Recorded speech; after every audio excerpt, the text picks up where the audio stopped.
Bismillahirrahmanirrahim. Assalamualaikum warahmatullahi wabarakatuh. Waalaikumsalam. Innal hamdalillah nahmaduhu wa nasta'inuhu wa nastaghfiruh wa na'udzu billahi min shururi anfusina wa min sayyiati a'malina. Man yahdihillahu fala mudilla lahu wa man yudlil fala hadiya lahu. Asyhadu an la ilaha illallah wahdahu la syarika lahu wa asyhadu anna Muhammadan abduhu wa rasuluh. لا نبي ولا رسول بعده. قال الله تعالى في كتابه الكريم أعوذ بالله من الشيطان الرجيم يا أيها الذين آمنوا اتقوا الله حق تقاته ولا تموتن إلا وأنتم مسلمون. ثم الصلاة والسلام على النبي المرسل نبينا محمد صلى الله عليه وسلم وعلى آله وأصحابه ومن تبعهم بإحسان إلى يوم الدين. أما بعد. Alhamdulillah, segala puji dan syukur senantiasa kita haturkan kepada Allah Subhanahu wa taala.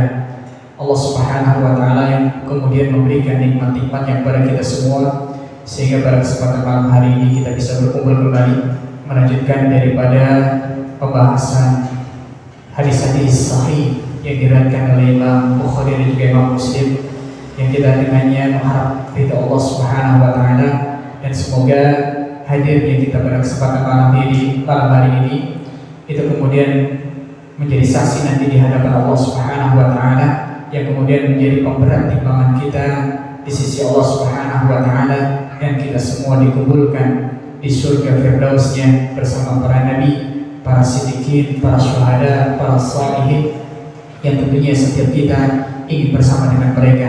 Salawat dan salam semoga senantiasa tercurah limpahkan kepada baginda Nabi besar Muhammad Sayyiduna Muhammad sallallahu alaihi wasallam, kepada keluarga, sahabat serta mereka yang senantiasa selalu istiqomah mengikuti daripada petunjuknya sampai yaumil kiamah nanti. Baik, ikhwatul iman rahimani wa rahimakumullah jami'an. Pembahasan kita pada kesempatan malam hari ini yaitu dengan tema wahai saudaraku, jagalah kemuliaan. Ini penting, satu tema yang sepatutnya untuk kemudian menjadi perhatian kita setiap muslim, agar kemudian kita menjadi pribadi seorang muslim yang mulia.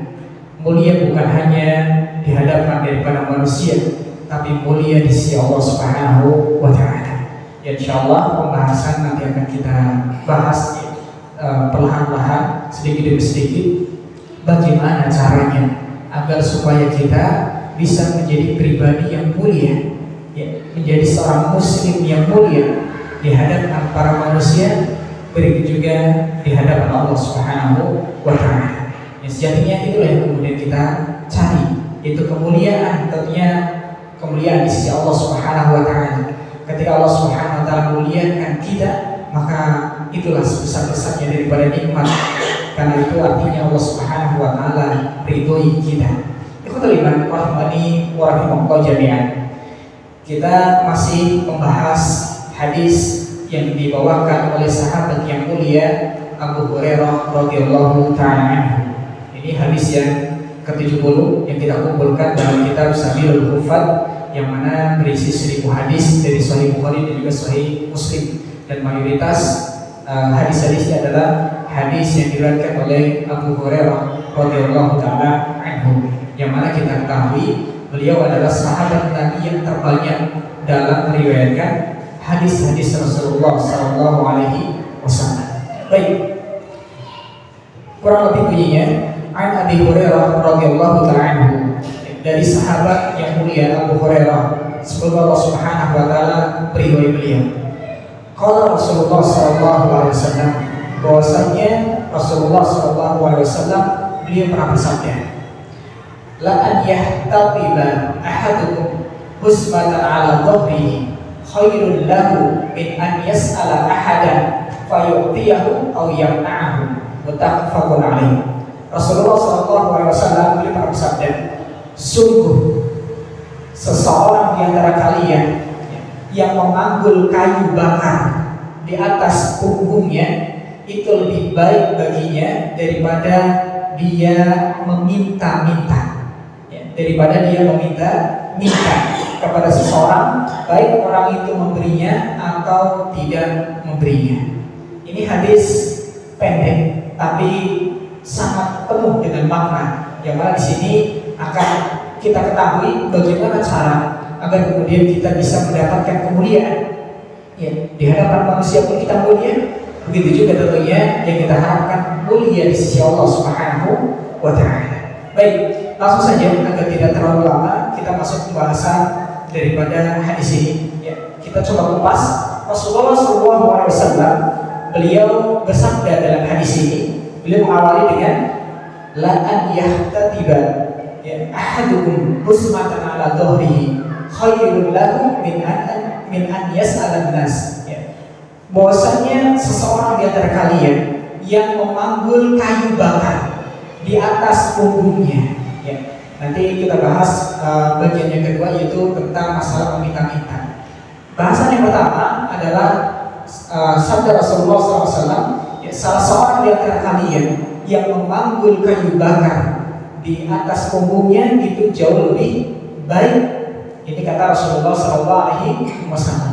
Apa yang bisa kita ambil dari potongan sabda Rasulullah SAW berikut ini? Baik, ikhwatul iman, dari sini akan kita bagi, ya, akan kita ketahui bahwasanya salah satu cara agar kemudian kita bisa mendapatkan kemuliaan, ya, di sisi manusia ataupun kemudian kemuliaan di sisi Allah Subhanahu wa Ta'ala adalah ketika kita sebagai seorang pemimpin rumah tangga, ya, seorang laki-laki, seorang suami, ini kemudian menjalankan daripada tugasnya, yaitu untuk kemudian memberikan nafkah kepada keluarganya.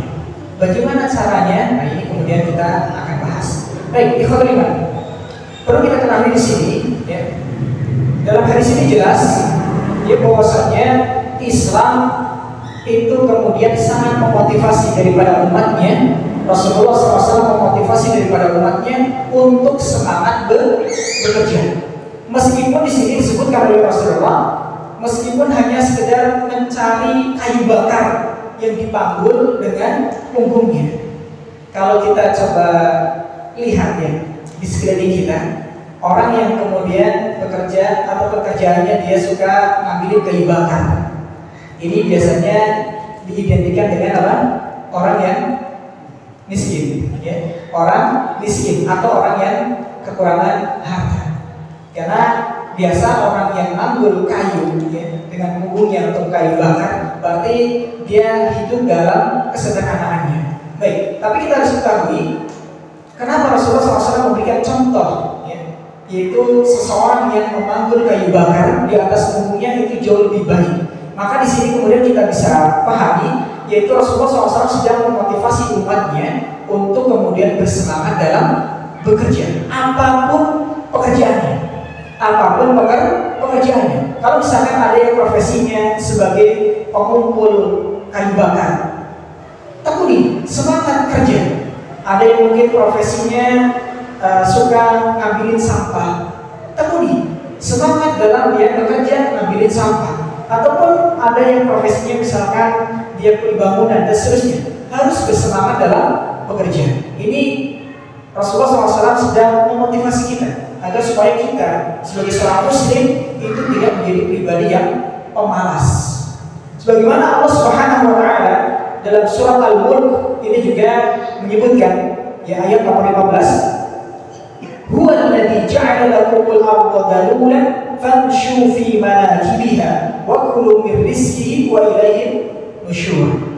Dialah Allah yang menjadikan bumi itu mudah bagimu, maka berjalanlah di segala penjurunya dan makanlah sebagian dari rizkinya, dan hanya kepadanya engkau akan kembali, ya, atau dibangkitkan. Ikhwatul iman, ini bisa kita pahami di sini bahwasanya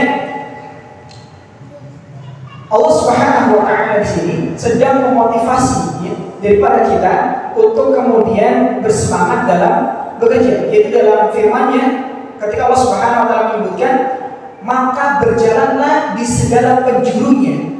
Ya, maka ini artinya apa? Allah Subhanahu wa Ta'ala memerintahkan kita untuk apa? Mau bekerja. Apapun bentuk pekerjaannya di dunia ini, selama itu dibenarkan oleh syariat, maka bekerjalah. Bertebaranlah di muka bumi ini lakukan segala hal yang kemudian bisa kita lakukan untuk kemudian menjemput rezeki yang Allah Subhanahu wa taala telah takdirkan untuk kita. Ya, karena setiap kita, rezeki kita itu sudah ditakdirkan oleh Allah Subhanahu wa taala sejak kemudian kita berada di perut daripada ibu kita. Ketika ditiupkan ruh, maka ditetapkan beberapa perkara. Di antara daripada perkara yang ditetapkan oleh Allah Subhanahu wa taala yaitu apa? Rizkinya. Ya, masalah rizkinya itu semua sudah ditetapkan oleh Allah Subhanahu wa taala. Dalam ayat ini kemudian jelas bahwasanya Allah sendiri memerintahkan kita untuk apa? Bekerja. Ya, untuk melakukan suatu aktivitas agar yang kemudian aktivitas itu dengannya itu bisa mendatangkan rizki Allah Subhanahu wa taala. Maka ini kemudian bisa kita pahami syariat, entah itu dari tadi hadis Rasulullah SAW ataupun ayat Al-Quran ini Allah Subhanahu wa taala memerintahkan yaitu kita untuk bekerja. Dan kaidahnya jelas ya, bahwasanya al-amru yadullu 'ala al-wujub. Ya, hukum asal suatu perintah di sini Allah menyebutkan dengan sigar perintah, bentuk perintah. Maka ini menunjukkan bahwasanya hal itu adalah wajib untuk kemudian dilakukan. Ya, kita wajib untuk berusaha untuk menjemput rezeki Allah Subhanahu wa taala. Maka kemudian sangat salah. Ya, kemudian ketika ada orang yang mengatakan rezeki kan sudah diatur oleh Allah, kemudian dia tidak mau bekerja, tidak mau berusaha, tidak mau membangun relasi, tidak mau kemudian bagaimana berpikir agar supaya rezeki itu datang kepada dirinya. Maka ini salah. Karena Allah dan Rasulullah SAW memerintahkan kita untuk mencari, untuk bekerja, untuk menjemput daripada rezeki yang telah Allah Subhanahu wa taala tetapkan untuk kita. Maka ini jelas ya bahwasanya bekerja itu adalah diperintahkan dalam Islam. Baik, kemudian kita perlu ketahui juga yaitu terkait daripada kita, yaitu kita menjadi seorang suami atau pemimpin rumah tangga. Maka ketahuilah kemuliaan seorang suami di rumah tangganya itu adalah apa? Ketika seorang suami dia bekerja, seorang suami mampu memberikan nafkah, maka seorang suami akan mulia di dalam keluarganya. Kalau kita lihat angka perceraian yang terjadi di Indonesia terbesar, ini menurut salah satu daripada lembaga survei, disebabkan karena apa? Faktor ekonomi. Ini realita yang kita dapati, khususnya di Indonesia. Banyaknya terjadi perceraian, ya, itu disebabkan karena faktor ekonomi. Ya, yang karena disebabkan faktor ekonomi ini kemudian memancing masalah-masalah yang lainnya, itu apa? Cekcok. Kemudian setelah cekcok terjadilah apa? KDRT.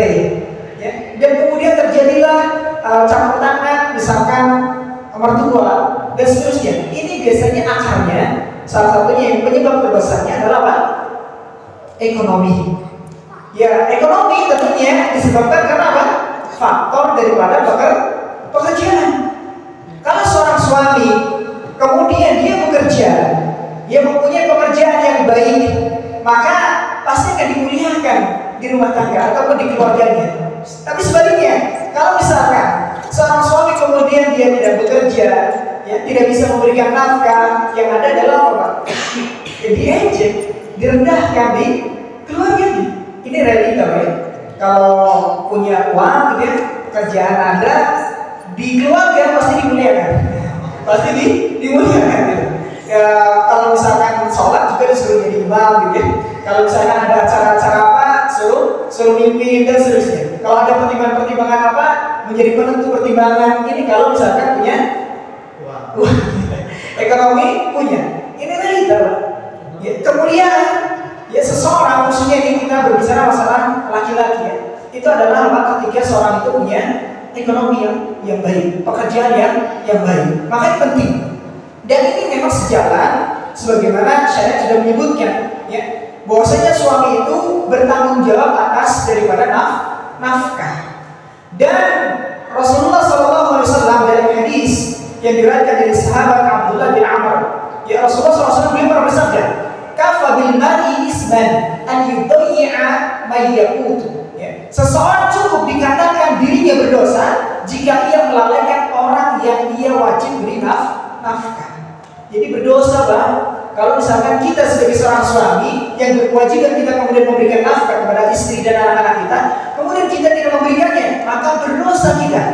Ini kata Rasulullah SAW. Dalam kesempatan yang lain masih disebutkan untuk menegaskan, yaitu firman Allah Subhanahu wa taala dalam surat At-Talaq ayat nomor 7. Allah Ta'ala berfirman, liyunfik du sa'atin min sa'adihi wa man qudira 'alaihi rizquhu falyunfik mimma ataahu Allah la yukallifullahu nafsan illa ma ataaha. Hendaklah seorang itu yang mampu memberi nafkah menurut kemampuannya. Jadi apapun yang kita mampu, tetap kita mempunyai kewajiban untuk memberikan nafkah sesuai dengan kemampuan kita. Sesuai dengan kemampuan kita. Dan orang yang disempitkan rizkinya karena Allah Subhanahu wa taala, hendaklah memberi nafkah dari harta yang diberikan Allah kepadanya. Artinya meskipun dalam kondisi sempit, kondisi kita miskin, fakir gitu ya, butuh harta, maka tetap kita punya kewajiban untuk memberikan apa? Nafkah. Ini sebagaimana Allah Subhanahu wa taala sebutkan dalam ayat ini. Kemudian Allah Subhanahu wa taala melanjutkan, Allah tidak memikulkan beban kepada seorang melainkan sekadar apa yang Allah Subhanahu wa taala berikan kepadanya. Artinya sesuai dengan kemampuannya. Ya, Allah akan memberikan beban itu sesuai dengan kadar kemampuan daripada seseorang. Ya, artinya kita berkewajiban untuk berusaha. Ya. Ketika Allah Subhanahu wa taala berikan ujian, maka ketahuilah ujian itu pasti tidak melebihi daripada batas kemampuan kita. Kalau Allah masih berikan kepada kita, artinya apa? Kita masih mampu untuk menghadapi. Kalau misalkan kita sekarang diuji dengan hutang misalkan, atau dengan kebutuhan-kebutuhan yang lain misalkan, ini kemudian kita harus pahami itu apa? Ketika Allah uji dengan itu, artinya Allah masih berikan kemampuan kepada kita untuk menghadapinya.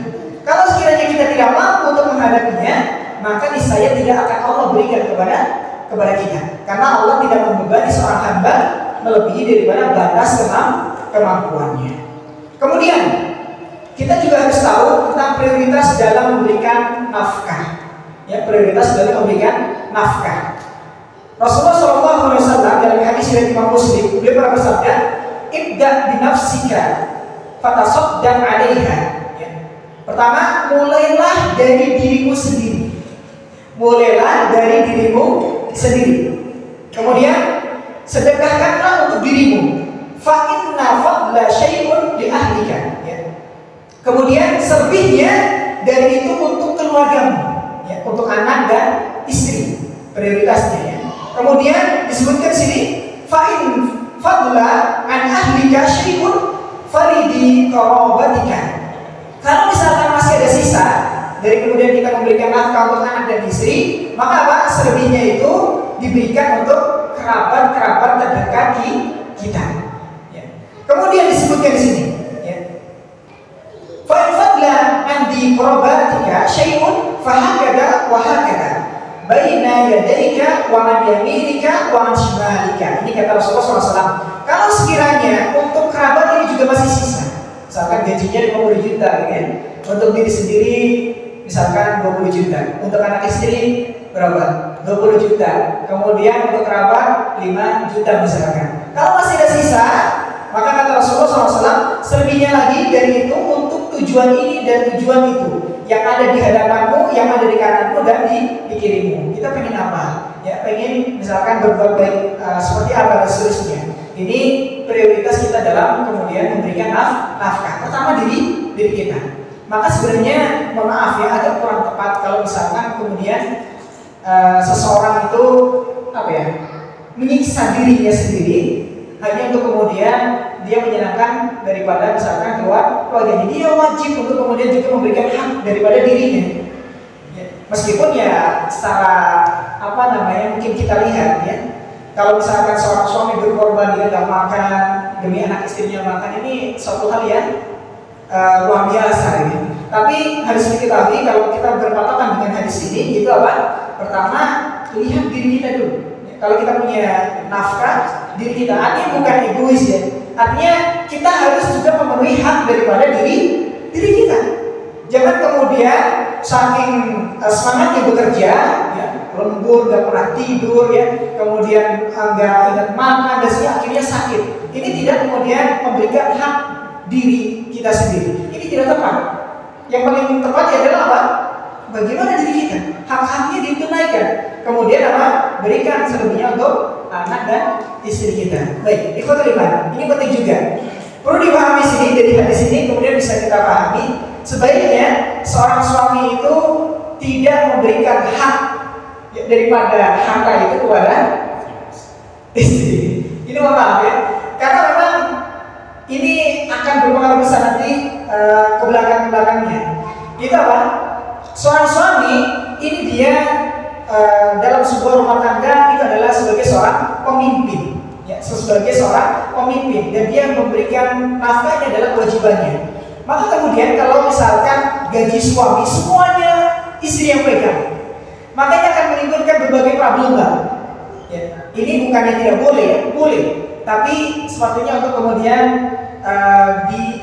waspadai. Ini bisa menimbulkan hal-hal yang tidak baik. Contohnya adalah apa? Akan mengesankan, yaitu apa? Ketika misalkan suami butuh uang, ini minta kepada istri, Bu, atau saya minta uang dong. Jadi akan menimbulkan kesan kalau itu terus berulang-ulang, maka akan kemudian timbul kesan adalah apa? Istrilah yang kemudian memberikan harta atau uang kepada suami. Maka kemudian akan muncul apa? Masalah yang berikutnya. Seorang istri berani kepada suami, ya, berani menentang suami. Ya, kemudian apa lagi masalah berikutnya? Ya, kemudian bisa muncul tadi, ya, perceraian dan seterusnya. Ini disebabkan bisa jadi tadi hanya masalah kecil ini. Tapi bukan artinya tidak boleh, ya boleh. Tapi ini juga kita harus melihat-lihat. Ya, sekali-kali juga kita sadarkan kepada istri, saya minta uang ini bukan kamu yang ngasih asalnya, ya, karena saya titipkan kepada kamu, saya meminta untuk kemudian saya gunakan uang saya. Ini kemudian menyadarkan kepada istri bahwasanya yang memberikan nafkah itu adalah bukan istri. Karena kalau misalkan dipahami bahwasanya yang memberikan nafkah adalah istri, ini akan menimbulkan berbagai macam problematika yang tidak baik ke belakang. Ya, ini bisa dipahami, ya. Sampai ada mimpi dia ditulis percuma digoda, hartanya di tangan istri semua, gitu. Percuma digoda, gitu. Karena hartanya di tangan istri semua. Baik, mungkin ini yang menjangkiti ya sebagian besar daripada istri-istri kita, ya.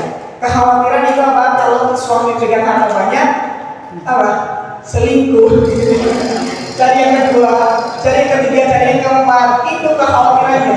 Sehingga istri kemudian bersikeras pokoknya pegang uang, gitu, ya. Agar supaya apa? Ya suami gak bisa ngapa-ngapain. Mau digoda pun ya gak ada duit, jadi uangnya semuanya di istri. Ini walau alam, emang bener ya Pak, ya? Baik.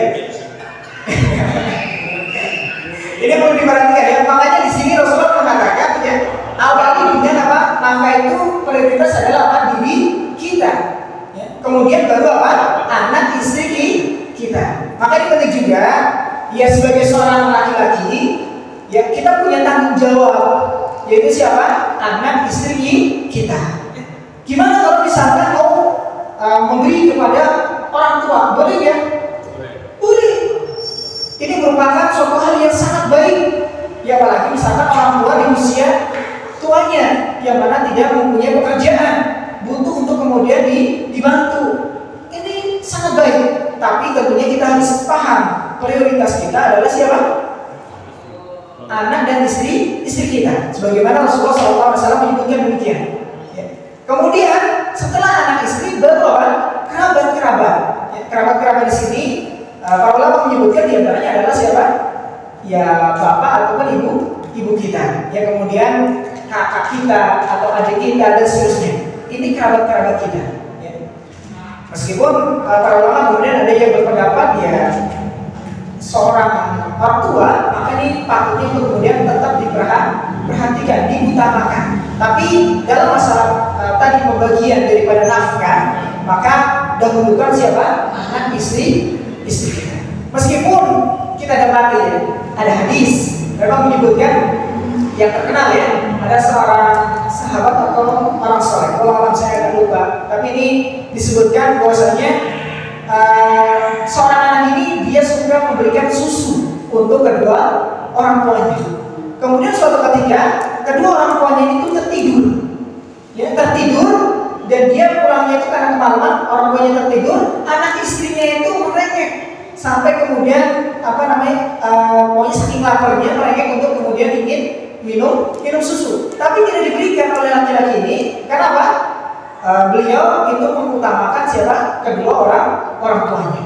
Tapi Allah Ta'ala ini dipresisikan oleh para ulama, tapi yang jelas kalau berdasarkan daripada hadis ini, tentunya anak istri itu juga prioritas yang tidak kalah penting untuk kemudian diperhatikan oleh setiap kita kaum laki-laki. Bahkan kalau dalam hadis ini itu diutamakan, itu siapa?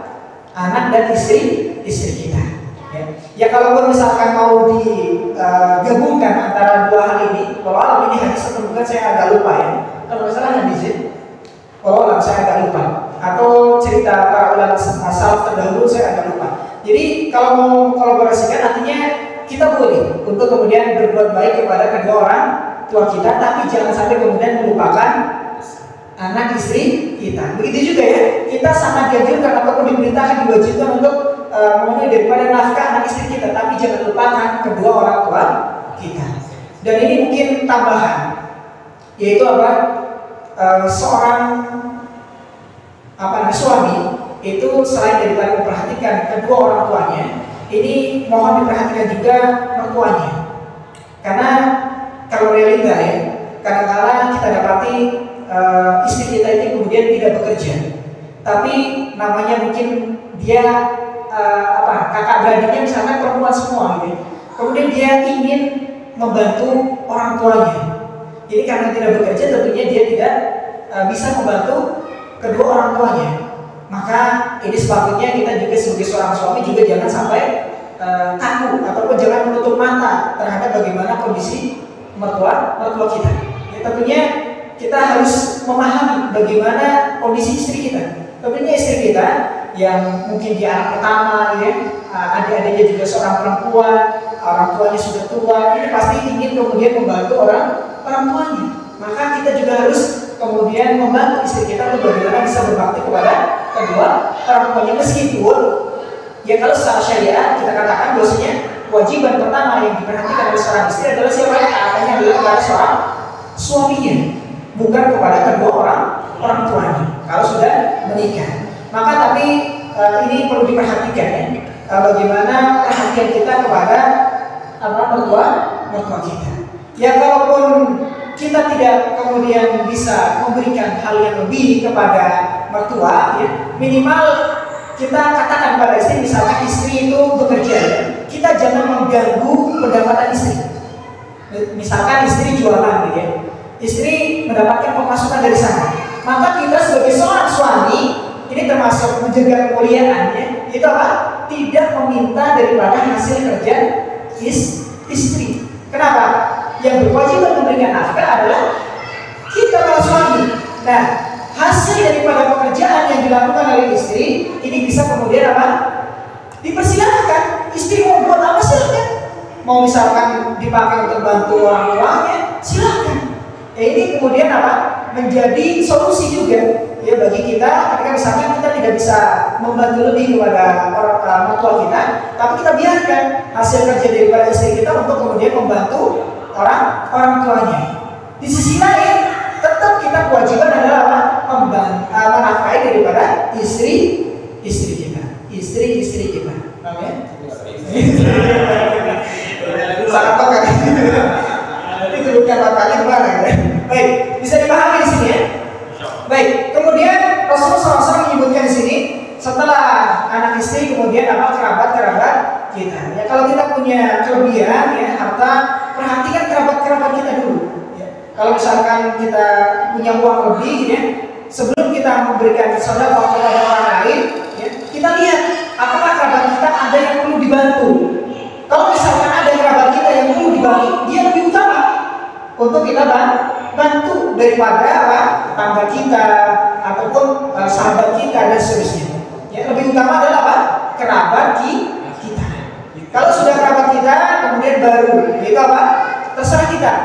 bantu mungkin depan kita, ya kita pengen melakukan ini, kita pengen melakukan ini, kita pengen bantu siapa dan sebagainya, ini silahkan. Ya ini sebagaimana disampaikan oleh Rasulullah SAW, prioritas dalam membagi apa? Nafkah ataupun harta. Kemudian kalau kita berbicara masalah pekerjaan, ya, mana pekerjaan terbaik? Ya pekerjaan terbaik itu seperti apa? Ini disebutkan oleh Rasulullah SAW dalam hadis yang diriwayatkan oleh Imam Al-Bazzar, ya, dengan sanad yang hasan, bahwasanya Rasulullah SAW itu pernah ditanya mengenai mata pencaharian yang halal. Maka Nabi SAW menjawab, amalur rajuli biyadihi, yaitu pekerjaan seseorang dengan tangannya. Di sini Rasulullah SAW ya, menyebutkan bahwasanya pekerjaan yang halal adalah pekerjaan yang dilakukan seseorang itu dengan tangannya sendiri. Ya. Dan dalam riwayat yang lain disebutkan wa kullu bai'in mabrurin, dan setiap jual beli yang diberkahi. Jadi dalam hadis ini kita bisa tarik kesimpulan, Pak. Pekerjaan yang terbaik menurut Rasulullah SAW ada dua. Pertama apa? Pekerjaan yang dilakukan dengan tangan kita sendiri. Banyak di sini masuk, Pak. Apa saja? Contoh, bercocok tanam, tangan kita sendiri, kan? Kemudian apa? Buat kerajinan tangan, misalnya ya, entah itu sapu ataupun apa namanya, mebel ataupun yang lainnya. Kemudian apa lagi? Ya, ini tadi yang kedua ya, berdagang. Kalau yang dengan tangan kita, ya apa namanya, berbisnis atau ya teknisi misalnya, montir ya, buka bengkel dan sebagainya. Ini pekerjaan yang terbaik kata Rasulullah SAW. Ya. Yaitu apa? Pekerjaan yang dilakukan dengan tangan sendiri. Ya. Kemudian yang kedua yaitu apa? Jual beli. Jadi kalau kerja jadi supir bisa ya.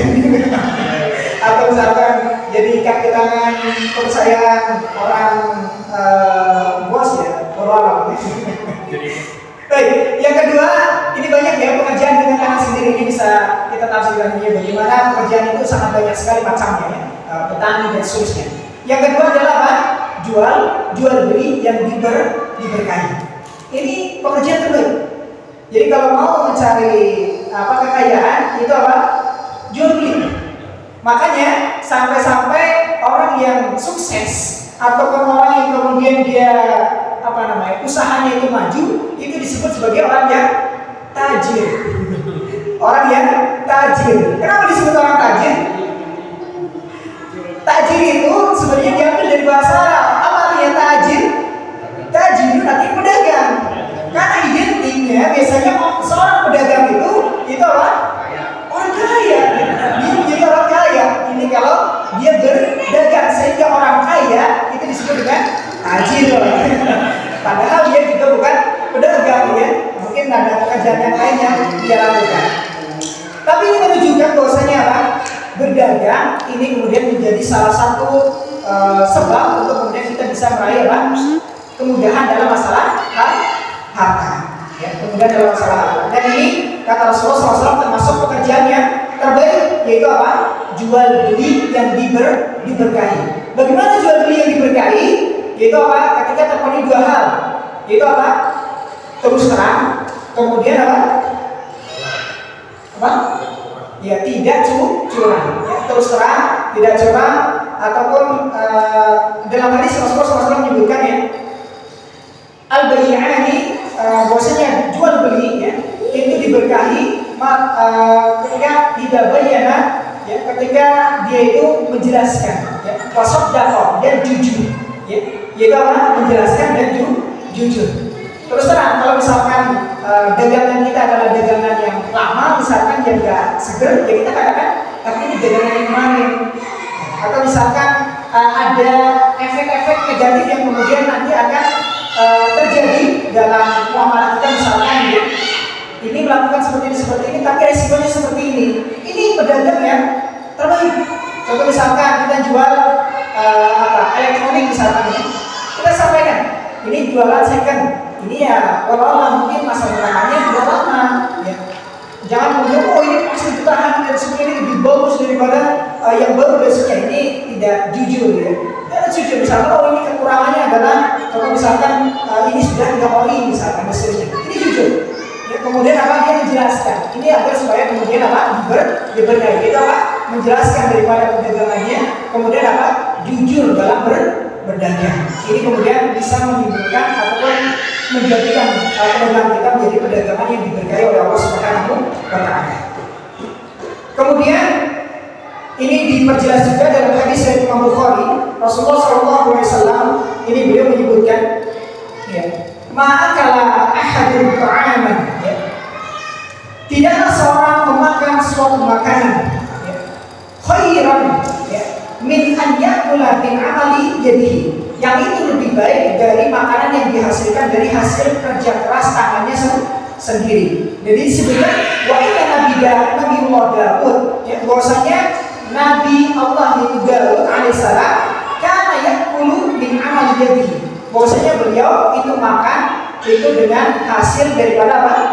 Kerja keras tangannya sendiri. Ini kemudian menjadi penjelas ya tadi bahwasanya bekerja yang dihasilkan dari tangan kita sendiri itu lebih baik ya, di sisi Allah Subhanahu wa Ta'ala. Kemudian di sini disebutkan penjelasannya juga dalam hadis dari Imam Ahmad. Ketika Rasulullah SAW bicara tentang pencarian yang baik, maka beliau mengatakan yaitu pekerjaan seorang laki-laki dengan tangannya sendiri dan jual beli yang makruh. Ini dalam hadis yang lain memperjelas daripada hadis yang sebelumnya. Kemudian dalam kita bekerja, ya, ini kita harus bersemangat dalam setiap hal yang bermanfaat dan memperbagus dalam mencari nafkah. Ini mohon maaf, saya agak lama masalah mencari nafkah karena pembahasan hadis pertama ini yang kita bahas ini adalah masalah bagaimana cara mencari nafkah. Karena realitanya juga selain di masyarakat, seseorang kemudian akan dinilai mulia di kalangan masyarakat adalah apa? Selain di dalam lingkungan keluarga, akan kemudian seorang itu dinilai mulia di kalangan masyarakat adalah apa?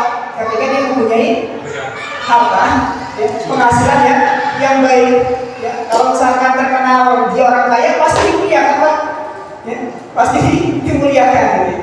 Ini makanya penting kita untuk membahas masalah nafkah ini. Baik, Rasulullah SAW itu pernah bersabda dalam hadis dari Imam Muslim, ihris ala ma yanfa'uka wasta'in billah wa la ta'jas.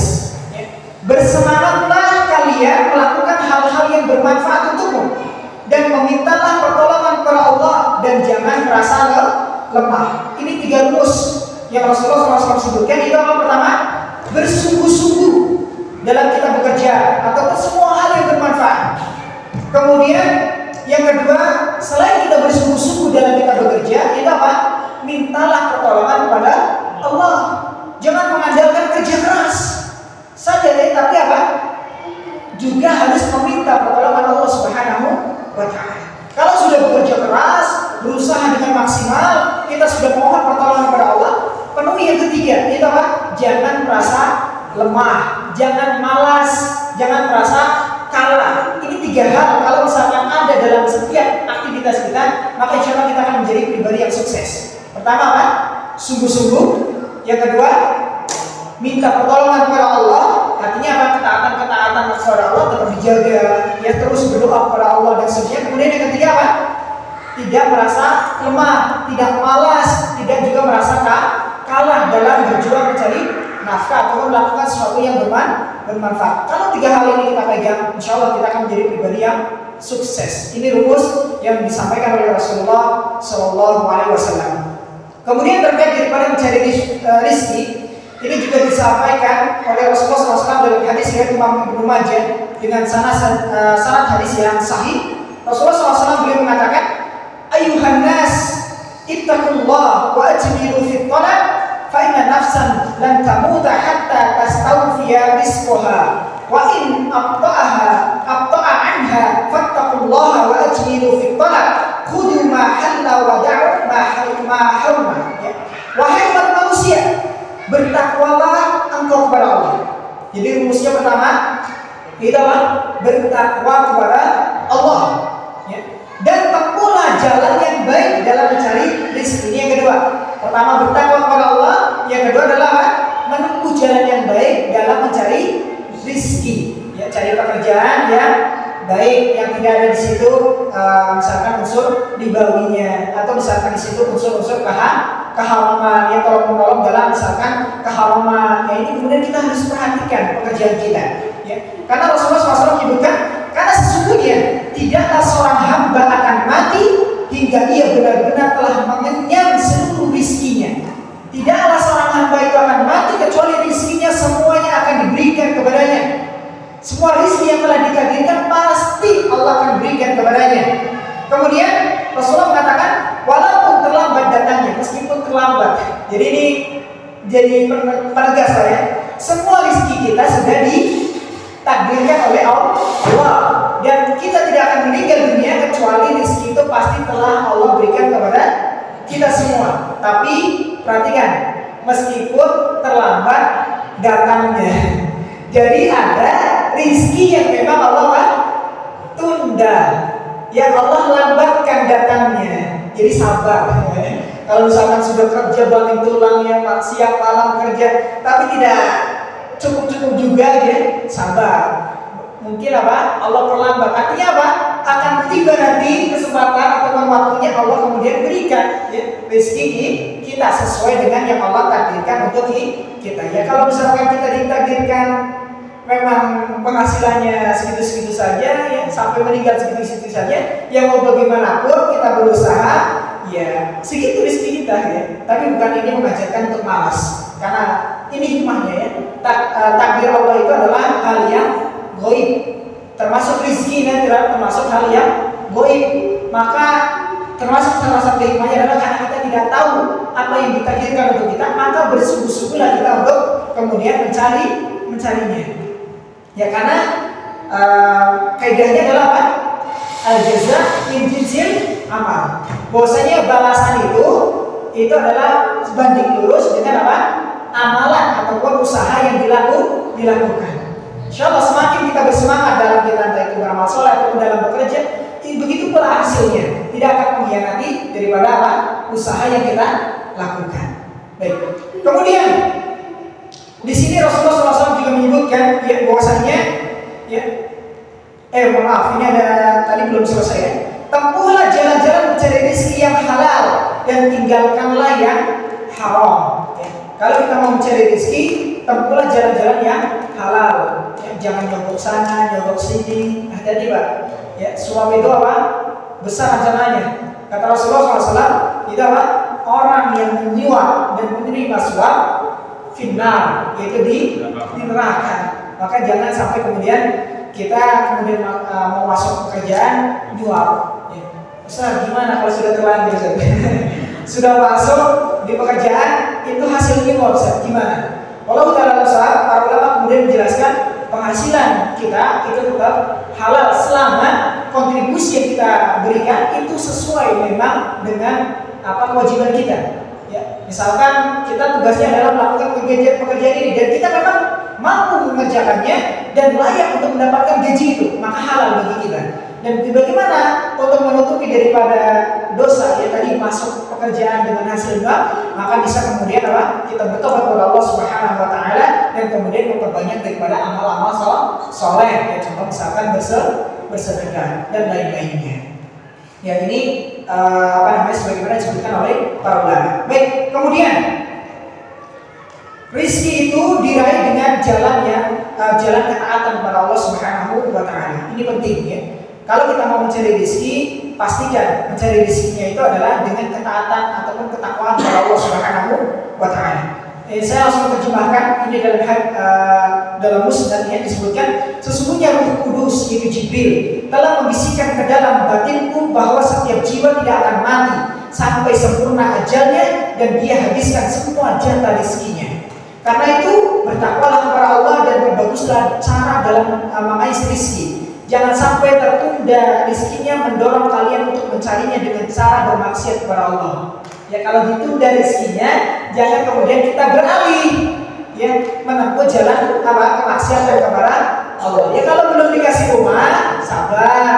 Jangan kemudian nekat untuk korupsi, untuk apa? Misalkan terlibat dalam praktek-praktek ribawi. Ya ini tentunya harus kita perhatikan. Ya kalau belum dikasih sudah sabar, nggak apa-apa jadi kontraktor ya, bersabar ya, nggak apa-apa. Ya. Mulia mau kontraktor ini, kontraktor itu mulia. Siapa kontraktor ya? Ya nggak apa-apa. Ya kita bersyukur kepada Allah Subhanahu Wa Taala. Bahkan ada salah seorang ustadz yang masya Allah nggak perlu kita sebutkan namanya. Ini beliau berdakwah ya. Sekian tahun lamanya itu beliau berdakwah, beliau tidak pernah mau menerima daripada pemberian daripada hasil dakwahnya atau ceramahnya. Dan beliau bertahun-tahun punya anak belasan itu kontrak, ya, kontrak. Beliau usahanya itu dengan berdagang. Ini bukan artinya nggak boleh seorang ustadz untuk kemudian menerima upah yang diberikan ya. Artinya boleh-boleh saja karena dalam hadis Rasulullah SAW juga menyebutkan bahwasanya yang paling berhak untuk diambil daripada apa namanya upah itu apa? Pengajaran Al-Quran. Meskipun ini kemudian digarisbawahi ya, tidak boleh ini menjadikan apa? Tujuan. Ya artinya kalau misalkan dikasih diberi maka nggak apa-apa diterima. Ya. Kalau misalkan nggak diterima gimana? Ya boleh-boleh saja. Dan itu insya Allah lebih menyelamatkan dirinya dari apa? Sikap ria ataupun tadi yang menjaga keikhlasan dia dalam berdakwah di jalan Allah Subhanahu Wa Taala. Ya kalau misalkan mau diterima nggak masalah. Ya mungkin untuk kemudian memperlancar bagaimana dalam dakwahnya, gitu ya, sehingga lebih bersemangat dalam dia berdakwah ini nggak masalah. Baik, kemudian disebutkan di sini ya. Dari Abu Hurairah radhiyallahu anhu, ya, Nabi SAW ini menceritakan tentang seorang yang menempuh perjalanan. Ya. Ini perlu dipahami bahwasanya ketika kita mencari rezeki ya, dengan jalan yang tidak dibenarkan dalam Islam, artinya tidak berada di jalan ketakwaan kepada Allah Subhanahu Wa Taala, maka ini akan berakibat buruk untuk diri kita dan juga keluarga kita. Sebagaimana Rasulullah SAW mencontohkan di sini. Itu tentang orang yang dia melakukan safar. Ya. Kata Rasulullah SAW, "Sumadakal rajul, ya, yutil safar, ash'ata, ya, adbara, yamudu yadayhi ila sama, ya Rabb, wa mat'amuhu haram, wa mashrabuhu haram, wa malbasuhu haram, wa gudiya bil haram, fa anna yustajabu lidzalika." Kemudian Nabi SAW menceritakan tentang seorang laki-laki yang menempuh suatu perjalanan jauh. Ya, seorang musafir ini doanya mustajab ya. Di sini disebutkan sehingga rambutnya kusut, ya. Saking jauhnya perjalanannya, kemudian sampai rambutnya itu kusut, ya. Kemudian berdebu, ya. Orang itu kemudian mengangkat tangannya ke langit, saya berdoa, wahai Rabbku, saya minta ini dan seterusnya. Maka kata Rasulullah SAW, padahal makanannya itu dari barang yang haram, kemudian minumannya juga dari yang haram, pakaiannya juga dari hasil yang haram. Bagaimana doanya akan dikabulkan? Ini penting, makanya bayar dalam mencari rezeki jangan kemudian mencari dari jalan yang haram karena bisa berakibat tadi ya, doa kita kemudian tidak diijabahi oleh Allah Subhanahu Wa Taala dan bisa juga kemudian apa menjadi malapetaka itu apa Allah cabut keberkahan dari rezeki kita. Ya. Ketika misalkan kita menempuh dari jalan yang haram itu bisa jadi kesenangan yang sesaat, Pak. Kemudian apa sakit-sakitan, ya. Kemudian apa kecelakaan dan seterusnya. Alhamdulillah ini disebabkan apa? Allah cabut keberkahan dari harta kita disebabkan karena jalan yang haram. Alhamdulillah tadi. Kemudian kenapa kita harus memperhatikan hal-hal yang tadi kita sudah sampaikan? Karena semua itu akan dimintai pertanggungjawaban di sisi Allah Subhanahu Wa Taala. Ya, semua akan dimintai pertanggungjawaban di sisi Allah Subhanahu Wa Taala. Dalam hadis yang diriwayatkan oleh Imam At-Tirmidzi, Rasulullah SAW menyebutkan, la tazulu qadama 'abdin yawmal qiyamah. Kaki ya, seorang hamba, kedua kaki seorang hamba tidak akan bergeser pada hari kiamat hatta yus'ala an umrihi fi ma afna. Sampai kemudian dia ditanya yang pertama tentang umurnya, ya. Untuk apa dia habiskan umurnya? Umurnya dikasih sekian tahun, untuk apa dihabiskan?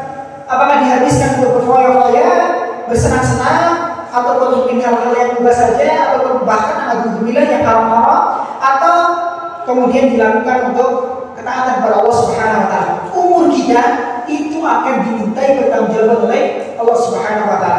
sebelum kaki kita itu bergeser, ya, itu akan dimintai pertanggungjawaban oleh Allah. Kemudian yang kedua, ilmunya, ya, apakah dia sudah amalkan atau tidak? Seberapa banyak daripada ilmunya yang kemudian dia amalkan? Ya. Karena ilmu itu menuntut apa? Amal. Ya. Ilmu itu menuntut buahnya, yaitu apa? Melahirkan amal-amal soleh. Maka kalau kita sudah tahu ini halal, ini haram, harus kita kemudian praktekkan ini daripada ilmu kita. Ya. Jangan kemudian mohon maaf ya, kadang-kadang orang yang sudah berilmu sudah mengetahui oh ini haram, tapi apa? Dia terjang daripada keharaman itu. Ya, kita akan dimintai pertanggungjawaban tentang ilmu kita. Ya. Kemudian yang ketiga, yaitu hartanya, bagaimana ia memperolehnya, bagaimana cara kita meraih harta kita, apakah dengan cara yang haram atau dengan cara yang halal. Ini akan dimintai pertanggungjawaban oleh Allah Subhanahu wa taala. Apakah ketika menimbang itu kita jujur atau misalkan mengurangi timbangan dan seterusnya, ini akan dimintai pertanggungjawaban oleh Allah. Kemudian yang keempat, di mana kemudian kita menghabiskan daripada harta kita. Untuk apa kita habiskan daripada harta kita? Ya. Kemudian yang kelima, mengenai tubuhnya, di manakah usahanya? Kita gunakan tubuh kita itu untuk apa? Ya. Untuk menjalankan ketaatan kepada Allah atau justru malah kemaksiatan kepada Allah? Baik, ini jelas ya. Kenapa tadi kita banyak lebar masalah pekerjaan? Karena inilah ya salah satu kemudian cara meraih kemuliaan ya di sisi manusia, yaitu dengan tadi misalkan kita bekerja, contoh misalkan di keluarga kita ataupun lingkungan kita, dan kita mulia di hadapan Allah Subhanahu wa taala adalah ketika apa?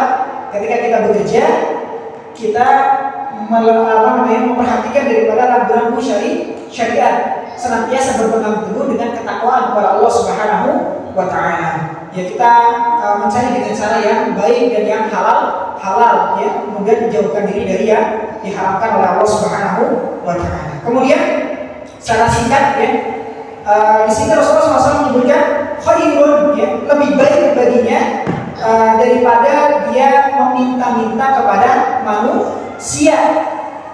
Dan ini termasuk cara yang kedua untuk kemudian kita bisa menjaga diri kita ataupun kita kemudian bisa mulia di hadapan Allah Subhanahu wa taala dan mulia di hadapan manusia. Itu apa? Tidak suka minta. Kalau orang yang suka minta, kira-kira mulia enggak di hadapan masyarakat? Ya, kayaknya dilihat gimana gitu ya. Gak mungkin dirinya akan kemudian dianggap mulia ya, karena suka minta.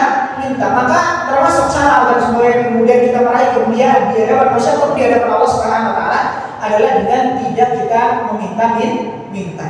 Karena Rasulullah SAW menyebutkan ya, jika seorang meminta-minta mengemis pada manusia, ia akan datang pada hari kiamat tanpa memiliki daging yang di wajahnya sedikit pun. Ini artinya apa? Allah hinakan nanti dia di akhirat kalau suka minta. Minta garamnya dong, minta ini dong untuk makan dan seterusnya. Alhamdulillah. Dan ini mohon maaf ya, kita dapati memang di zaman kita ini menjadi profesi ya, seakan-akan ini yang menjadi ya pekerjaan dia, yang menjadi rutinitas dia itu minta. Nanti di hadapan Allah dia tidak punya daging sedikit pun di wajahnya. Artinya Allah hinakan dia. Allah tampakkan bahwa dia itu waktu di dunia itu suka minta. Ya, kemudian dalam hadis yang lain Rasulullah menyebutkan barang siapa yang meminta-minta padahal dirinya tidak fakir, ya, maka ia seakan-akan memakan bara api. Minta makan, minta uang untuk makan dan sebagainya. Kalau misalkan ternyata dia itu tidak fakir, dia minta-minta, dia seakan-akan sedang makan apa? Bara api. Ini kata Rasulullah SAW. Dalam hadis yang lain disebutkan, meminta-minta adalah seperti seorang mencakar wajahnya sendiri, kecuali jika ia meminta-minta pada penguasa atau pada perkara-perkara yang memang dia butuhkan. Hadis ini dari Imam Nasai. Ya. Maka di sini bisa kita tarik dari kesimpulan. Apa hukum minta-minta, Pak? Ya? Hukum minta-minta itu apa? Dirincikan. Ya, dirincikan. Bisa masuk kategori apa? Haram. Itu apa? Ketika meminta-minta dalam rangka untuk memperkaya diri sendiri. Ya, ngemis tujuannya apa? Untuk memperkaya diri sendiri. Memang bukan kebutuhan asalnya, tapi apa? Untuk memperkaya dirinya sendiri. Ya, kita sering dengar berita ya, pengemis dia ternyata bawa jutaan atau bahkan ketika mengemis dia pakai mobil gitu. Ini berarti dia meminta-minta dalam rangka untuk apa? Memperkaya diri sendiri. Dan ini yang haram. Dan ini yang kemudian diancam di akhirat, dia datang tidak memiliki daging ya sama sekali di wajahnya. Dia mau makan itu seperti hanya mau makan bara api. Ini ketika dia meminta-minta dalam rangka untuk apa? Memperkaya diri sendiri. Kemudian bisa terjatuh kepada apa? Yang mubah, ya boleh untuk meminta-minta itu apa? Ketika kemudian memang kita membutuhkan, memang benar-benar sangat membutuhkan, boleh untuk kemudian kita minta, tapi bukan meminta-minta secara berlebihan, artinya secukupnya untuk kemudian sekedar memenuhi daripada kebutuhan dasar kita, misalkan untuk makan sehari ini. Jadi tidak kemudian saya mau minta-minta untuk makan sebulan, ini keterlaluan ya. Ini tentunya tidak tepat ya. Meminta-minta ini diperbolehkan kalau misalkan hanya sekedar memenuhi daripada kebutuhannya, memang benar-benar dia sangat butuh. Ya minimal ya untuk kebutuhan seharinya dia untuk makan ya.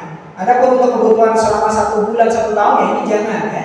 Minta Pak 10 juta untuk kebutuhan hidup selama 1 bulan ya, ini tentunya tidak dibenarkan. Ini bukan untuk sekedar memenuhi kebutuhannya, tapi malas untuk apa? Bekerja. Baik. Di sini dirincikan ya, dalam hadis Rasulullah SAW menyebutkan hanya 3 orang yang diperkenankan boleh untuk meminta-minta ya. Hanya 3 orang yang diperbolehkan untuk minta. Siapakah mereka?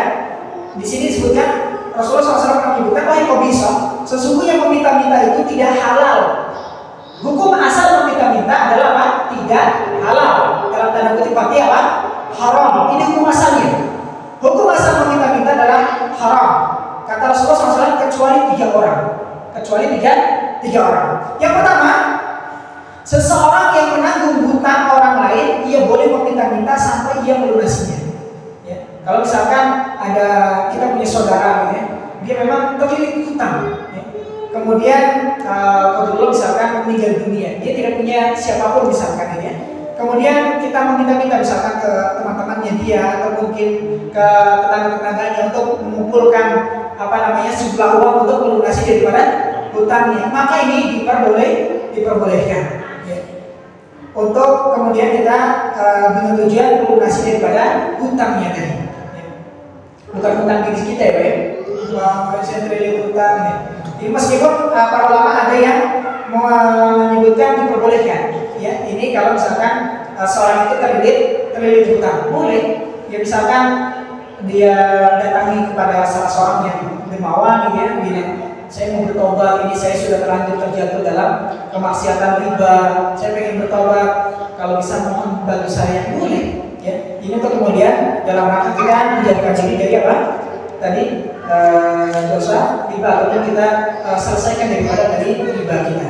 Kemudian yang kedua, yaitu seseorang yang ditimpa musibah yang menghabiskan hartanya, ia boleh meminta-minta sampai ia mendapatkan sandaran hidup.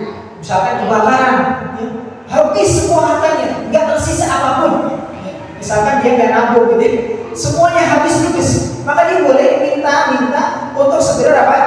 Mendapatkan sandaran hidup, artinya bisa makan, bisa minum, atau minimal bisa kemudian berteduh ya. Ini boleh ya untuk bisa mendapatkan sandaran hidup. Ini boleh ya, karena memang dia tertimpa musibah yang menghabiskan semua hartanya. Kemudian yang ketiga, di sini disebutkan seseorang yang ditimpa kesengsaraan hidup sehingga ada 3 orang yang berakal dari kaumnya berkata, si fulan benar-benar telah tertimpa kesengsaraan. Jadi dipersaksikan bahwasanya orang itu benar-benar memang sangat sengsara, ya, sangat sulit. Ya. Memang dipersaksikan. Maka boleh baginya meminta-minta sampai mendapatkan sandaran hidup. Sampai mendapatkan sandaran hidup. Artinya dia bisa bertahan hidup, bukan untuk memperkaya diri sendiri. Bisa dipahami ya? Memperkaya diri sendiri ataupun istilah yang lainnya ini berbeda dengan tadi bisa mempertahankan hidup. Ya, kalau mempertahankan hidup berarti apa? Sebenarnya secukupnya dia bisa bertahan hidup, tidak sampai berlebihan. Ini diperbolehkan. Baik, mungkin pertanyaannya, Apa hukum donasi? Apa hukum donasi? Kita membuka donasi sama dengan asalnya ya. Kalau misalkan kita membuka donasi untuk memperkaya diri kita sendiri, ya, tidak disebabkan karena beberapa hal yang tadi diperbolehkan, maka hukumnya apa? Haram. Tapi kalau misalkan kita membuka donasi untuk misalkan kemaslahatan umum, bukan untuk diri kita sendiri, boleh nggak? Boleh. Misalkan donasi untuk buka puasa, donasi untuk kemudian pembangunan masjid, donasi untuk kemudian kegiatan-kegiatan sosial, boleh. Ini dengan catatan tidak untuk memperkaya diri sendiri. Donasi untuk menyantuni anak-anak yatim, ya. Ini boleh. Kalau misalkan ada lembaga sosial yang dia kemudian mengambil manfaat dari dia itu menggalang donasi, boleh nggak? Para ulama menjelaskan karena termasuk 8 asnaf yang diperbolehkan menerima sedekah itu apa? Amilin, itu orang yang mengurus harta zakat ataupun sedekah, tapi bukan berlebihan, ada kadarnya. Para ulama memberikan pendekatan itu maksimal itu sekitar 20% dari hasil tadi sedekah. Misalkan dia mendapatkan sedekah 20 juta, berarti 20%-nya adalah berapa? 4 juta. 20%-nya dari 20 juta? 4 juta. Hah? 4 juta. 4 jutaan ya, sekitar 4 juta lah itu yang kemudian boleh untuk kemudian dimanfaatkan oleh amilin, baik untuk operasional atau mungkin untuk kebutuhan dia karena sudah mencurahkan waktunya di situ, yang menghabiskan waktunya di situ, misalkan ada sedikit pengganti di situ, maka boleh ya, asal tidak berlebihan. Ini 20% itu pendekatan para ulama. Ini Dewan Nasional Indonesia ini kemudian menarik kesimpulan karena dari tadi 8 asal tadi ini diperbolehkan, tapi dengan catatan tadi ya, tidak kemudian untuk memperkaya diri sendiri. Kalau misalkan penggalangan donasi ya untuk kemudian apa? Memenuhi hajat dirinya sendiri ya, tidak ditunaikan daripada amanah donatur itu, maka ini yang kemudian diancam oleh Allah dan Rasulullah SAW. Ya. Jadi kalau mau menitipkan donasi juga ya perlu lihat-lihat juga ya. Khawatir justru untuk memperkaya diri sendiri ataupun orang yang berada di dalam suatu yayasan tersebut atau lembaga tersebut. Ya ini tentunya harus berhati-hati, harus selektif, harus yang benar-benar kita tahu ya, bagaimana pemanfaatannya. Baik, kemudian yang terakhir, jadilah orang miskin yang mulia. Jadilah orang miskin yang mulia. Miskin tapi mulia. Ini kalau kita katakan tadi orang bisa mulia di hadapan manusia adalah ketika dia punya harta. Sebenarnya bisa kita orang miskin tapi tetap mulia. Itu bagaimana caranya? Ini disebutkan ya dalam surat Al-Baqarah ayat 273. Allah Taala berfirman, apa yang kamu infakkan adalah untuk orang-orang fakir yang terhalang usahanya karena jihad di jalan Allah sehingga dia tidak dapat berusaha di bumi. Orang lain yang tidak tahu menyangka bahwa mereka adalah orang-orang kaya karena mereka menjaga diri dari meminta-minta. Inilah orang miskin tapi yang mulia. Yaitu siapa? Orang miskin yang dia kemudian tidak minta sampai orang-orang pun menganggap dirinya adalah orang yang kaya, padahal orang miskin. Kenapa? Dia nggak curhat ke sana ke sini, gitu ya. Nggak minta ke sana ke sini, gitu ya. Inilah orang miskin tapi mulia. Ya mulia di hadapan Allah Subhanahu wa Ta'ala, meskipun mungkin ya salah pandangan kasat mata itu tidak mulia di hadapan manusia. Tapi kalau orang itu tahu, ya manusia pada tahu, maka pasti orang ini akan jadi mulia meskipun orang itu miskin. Kenapa? Meskipun dia miskin, tapi dia tidak kemudian minta, dia tetap akan mulia dengan kemiskinannya. Karena orang-orang anggap dirinya apa? Orang kaya, padahal dia orang miskin. Ini kata Allah Subhanahu wa Ta'ala. Kemudian, ya, engkau Muhammad mengenal mereka dari ciri-cirinya. Ini perhatikan lagi. Ya. Kita juga harus peka ya dengan saudara-saudara kita. Ya. Kita bisa mengenali ciri-cirinya, ya. Ya kalau dapurnya nggak ngebul, gitu ya itu sudah indikasi bahwasanya saudara kita itu apa? Miskin, butuh untuk dibantu, gitu ya. Mungkin kurus banget, gitu ya. Nah itu termasuk indikasi, ya. Ya atau misalkan bagaimana dia mencari pekerjaan apapun yang dia lakukan, serabutan yang meskipun apapun yang bisa dia lakukan untuk memenuhi daripada kebutuhannya, berarti dia adalah orang miskin tapi menjaga diri. Jadi apa? Minta. Ini yang selayaknya kita perhatikan, Pak. Ya, orang miskin tapi dia menjaga diri untuk tidak minta. Ini yang sepatutnya untuk kita perhatikan. Karena Rasulullah disebutkan sini, engkau mengenal mereka dari ciri-cirinya. Ya. Mereka tidak meminta-minta secara paksa kepada orang lain. Apapun harta yang baik yang kamu infakkan, sungguh Allah Maha mengetahuinya. Ini sebagaimana dilakukan oleh Abu Hurairah. Abu Hurairah ketika tidak mendapatkan apapun yang dia bisa makan atau dia minum, beliau datang kepada sahabat Umar. Ya. Ternyata sahabat Umar nggak peka, kurang peka dengan maksud berkunjungnya Abu Hurairah. Berkunjung kepada Abu Bakar As-Siddiq. Sama, ya walau karena mungkin Abu Bakar atau Umar radhiyallahu anhu juga tidak mempunyai apapun untuk diberikan kepada Abu Hurairah. Ya kemudian bertamu kepada Rasulullah SAW dan Rasulullah tahu ya bahwasanya Abu Hurairah ini butuh apa? Makanan ataupun minuman, sehingga kemudian Rasulullah meminta Abu Hurairah untuk mengambilkan daripada segedok susu. Dan ternyata luar biasanya Abu Hurairah disuruh untuk menuangkan susu itu untuk para ahli sufa. Ahli sufa itu orang-orang miskin ataupun bahkan ada juga orang kaya yang memang tapi mereka mengabdikan dirinya itu, menghabiskan waktunya itu untuk menuntut ilmu kepada Rasulullah SAW. Mereka tinggal di kanan kiri masjid, kita namanya sufa. Jadi kalau ada ruangan samping masjid ya, itu disebut dengan sufa. Dan ini ada para sahabat yang memang mereka dikenal sebagai ahli sufa, termasuk siapa? Abu Hurairah. Abu Hurairah sudah kelaparan, sedang pengen minum susu gitu ya. Sudah ada susunya, si ketong susu, disuruh manggil ahlu sufa. Abu Hurairah kemudian disuruh menuangkan susunya sampai semua ahlu sufa itu kenyang. Kata Rasulullah SAW, tinggal aku dengan kau Abu Hurairah. Tinggal sedikit ya, tapi subhanallah ya. Hikmahnya itu Abu Hurairah Rasulullah SAW minum, Abu Hurairah minum, dan subhanallah dengan tegukan yang sedikit yang Abu Hurairah minum itu Abu Hurairah mengatakan itu kenyangnya luar biasa. Subhanallah, ini termasuk mukjizat ya yang Allah Subhanahu wa taala berikan kepada Rasulullah SAW. Ya. Ini mereka orang-orang miskin yang menjaga diri, tapi kita tahu ciri-cirinya, maka kita harus peka. Nah, gimana kalau misalkan ada orang yang minta-minta, kita nggak tahu apakah dia benar-benar butuh atau tidak. Maka kita kalau misalkan punya keuangan harta, beri, nggak masalah. Ya, beri.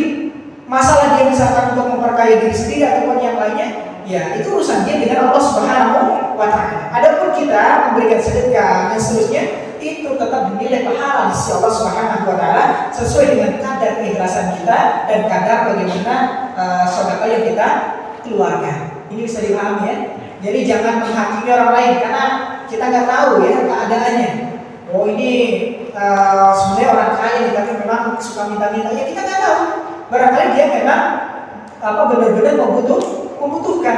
Mungkin dia meminta-minta pun hasilnya tidak seberapa. Tapi kalau terlalu ada mungkin beberapa ulama yang kemudian menjelaskan kalau kita lihat memang kita tahu rutinitasnya seperti itu terus, nah ini salah satu indikasi bahwasanya bukan dalam rangka untuk memenuhi kebutuhannya, tapi apa? Malas bekerja dan juga untuk memperkaya diri sendiri. Mungkin dalam rangka untuk memberikan teguran kepada dirinya agar supaya dia bekerja, ya kemudian tidak memberikan kepadanya. Kalau misalkan mau memberikan, bisa sambil diberi nasihat.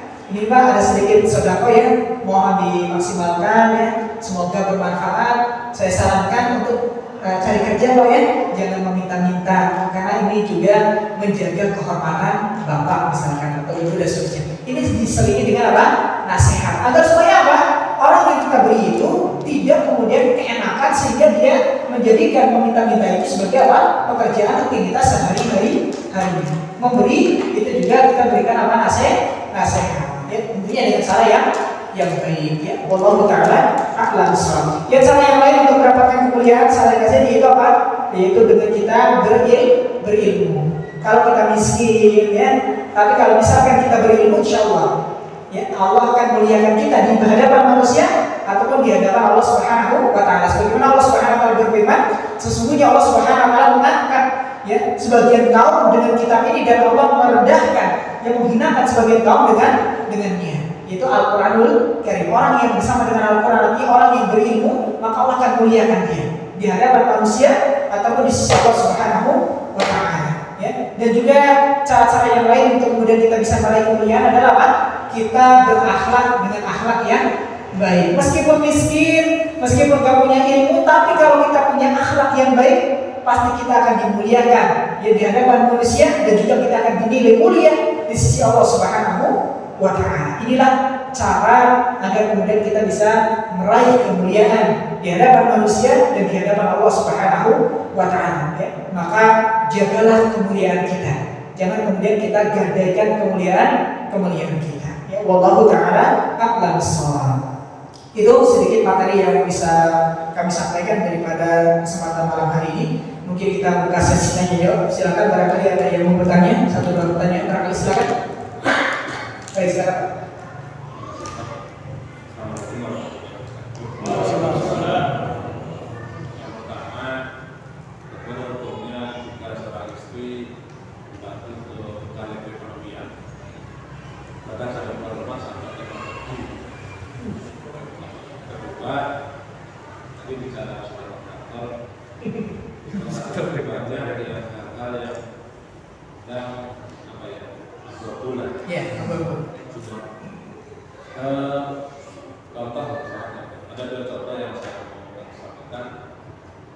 Di sejak awal mulai setiap pekerjaan kita ada namanya koordinasi.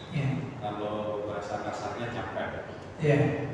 Kalau di wilayah timur sini besarnya ada lumayan besar. Kalau bahasa pekerjaan dengan berkaitan dengan tanah itu akan lumayan tinggi, sampai 20 juta, 15 juta. Kalau pekerjaan struktur itu di wilayah barat maupun tengah itu sekitar ya 3 sampai 5 juta. Itu di awal. Belum per bulannya nantinya. Yang kedua, saya sampaikan ada kontraktor itu ke order selalu kita memberikan namanya insentif. Apakah itu sama dengan suap atau tidak? Insentif ini sebenarnya mereka pun nggak minta, cuman ada kita sebagai kontraktor ke order sebagai ya transport lah bahasanya, atau dia lah kalau saya sedikit agak bahasa kalau saya ya transport lah bahasanya. Baik, insyaallah. Itu ya baik. Baik, menarik pertanyaannya ya. Pertama terkait masalah istri yang membantu dalam nafkah ataupun dia bekerja. Baik, ikhwan iman, ini perlu kita garis bawahi. Makanya tadi kita sudah sampaikan bahwasanya yang berkewajiban untuk mencari nafkah adalah seorang suami. Apakah kemudian seorang istri tidak boleh untuk bekerja? Tidak, ya. Tetap boleh untuk bekerja. Dengan catatan selama pekerjaannya itu tidak kemudian keluar daripada batasan-batasan yang sudah ditentukan oleh syariat. Contoh, istri daripada Rasulullah SAW yang pertama, siapa namanya? Khadijah. Apakah beliau kemudian pengangguran? Tidak, beliau pengusaha. Dan kita kenal dia pengusaha yang sangat sukses, gitu. Bahkan kita katakan di situ sangat disegani ya, di masa itu. Baik, jadi di sini kemudian bisa kita tarik garis kesimpulan, boleh asalnya seorang wanita itu untuk bekerja selama tidak keluar daripada batasan-batasannya. Ada pun tadi yang disebutkan, contoh seorang istri dia bekerja sampai ke luar negeri, maka ini tentunya sudah keluar dari batasan yang dibenarkan oleh syariat. Kenapa? Ada hadis Rasul menyebutkan juga Pak, tidak halal bagi seorang wanita untuk melakukan suatu perjalanan. Ya. Ada yang menyebutkan dalam hadis ini 3 hari 3 malam ya, tanpa disertai dengan mahramnya. Jadi kalau misalkan keluar negeri gitu ya, merantau bersekian-sekian tahun, nah ini di sana sama siapa? Mahramnya siapa di sana? Kalau misalkan tidak ada mahram di sana, maka dia pergi ke sana pun itu sudah dinilai apa? Dosa. Sesuatu yang diawali dengan perbuatan dosa atau kemaksiatan kepada Allah, maka hasilnya pun itu bisa kemudian apa? Buruk, ya. Bisa juga kemudian menghasilkan dosa-dosa yang lainnya. Maka ini penting kemudian untuk diperhatikan. Kalau misalkan ada pekerjaan di dalam negeri ataupun di sekeliling kita yang kemudian bisa dilakukan oleh seorang istri, maka asalnya boleh-boleh saja. Ya, juga kemudian batasan yang kedua contoh adalah tidak adanya ikhtilat di sana. Ikhtilat itu campur baur adalah laki-laki dan perempuan. Kalau misalkan pekerjaannya ternyata di situ semuanya adalah perempuan semua, oke, aman. Ya. misalkan ada konveksi ya, semuanya penjahitnya adalah perempuan, ya berarti aman di situ kan dari ikhtilat, ya, maka boleh. Ya, kemudian apa yang ketiga juga seorang istri itu ketika bekerja itu jangan sampai kemudian pekerjaannya itu menghilangkan ataupun kemudian mengabaikan daripada tugas utama seorang istri, yaitu untuk apa? Dia berbakti kepada suaminya. Ya, sudah lelah bekerja dan sebagainya, akhirnya tidak maksimal dalam pelayanan kepada suami. Sehingga jangan salahkan kalau suami ada istri gitu ya. Ya, ini perlu diperhatikan. Boleh asalnya tadi ya, kalau misalkan tidak melanggar daripada batasan yang sudah ditentukan oleh syariat. Termasuk juga yang terkait daripada batasan syariat itu tidak di situ misalkan mengumbar aurat ya. Misalkan pekerjaannya adalah maaf ya tukang model ya, misalkan dia dengan liuk-liuk tubuhnya, dengan pakaian-pakaian yang naudzubillah istrinya, ini tentunya tidak diperbolehkan. Ya, kalau misalkan hanya sekedarnya dan itu tidak melanggar batasan-batasan yang ditentukan, maka hukumnya boleh-boleh saja. Tapi sekali lagi suami tidak boleh untuk kemudian apa? Meminta daripada harta hasil pekerjaan seorang istri. Paham sini ya? Karena uang istri ya untuk istri. Ada uang suami, ada hak istri, bukan untuk istri. Ada hak istri, karena ada macam-macam tadi kita sudah sebutkan ya, bukan hanya untuk istri saja. Gitu. Ini bisa dipahami Pak ya. Jadi boleh-boleh saja asalkan tadi. Nah ini kemudian bisa juga menjadi solusi juga ya bagi seorang suami. Bisa juga kemudian membukakan peluang usaha untuk istri dia di rumah. Misalkan apa? Tadi menjahit, dia hobinya menjahit, mungkin menjahit. Nanti apa? Hasil jahitannya itu kita yang pasarkan misalkan ya. Mungkin bisa di situ kita ngambil hak kita. Ya, kenapa ada tadi kita bantu istri misalkan yang masalah, nanti diambil kesepakatan seperti apa. Tapi usahakan Pak, ya. Ini harus diperhatikan betul-betul bagaimana ketika suami dan istri ini sama-sama bekerja. Ini berpotensi besar untuk terjadi apa? Cekcok di rumah tangga. Kenapa? Karena istri merasa dia bisa hidup tanpa seorang suami. Ya. Dia merasa bisa hidup tanpa seorang suami, maka kemudian ketika suami memberikan teguran, gaji saya lebih besar daripada gaji kamu, gitu. Ini akan menimbulkan madarat-madarat yang sangat besar nanti ke belakang. Maka ini tentunya kita harus perhatikan masalah ini. Ya kita harus gentle ya, jadi seorang suami. Gak apa-apa, kamu di rumah masalah kebutuhan daripada rumah tangga saya yang bertanggung jawab. Masalah nanti kekurangan seperti ini, Bismillah. Saya yakin dengan rezeki yang Allah janjikan ya, dan saya akan berusaha semaksimal mungkin. Dan kita berdoa sama-sama kepada Allah, insya Allah Allah akan berikan yang terbaik untuk kita. Dan ini juga perlu dinasihatkan para istri-istri kita ya, istri-istri kita untuk kemudian juga bersabar. Ya. Kenapa?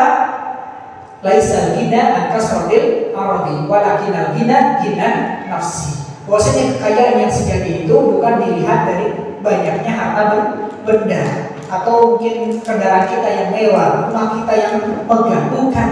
Tapi kekayaan sejati itu letaknya di mana? Di hati. Qanaah. Kalau kita sudah merasa qanaah, merasa alhamdulillah bersyukur dengan apa yang Allah berikan saat ini, maka itu kekayaan yang sejati. Yaitu kekayaan yang sejati kalau misalkan kita bisa memiliki rasa qanaah dengan apa yang Allah Subhanahu wa taala berikan kepada kita. Tapi perlu dicatat, qanaah bukan malas. Paham sini?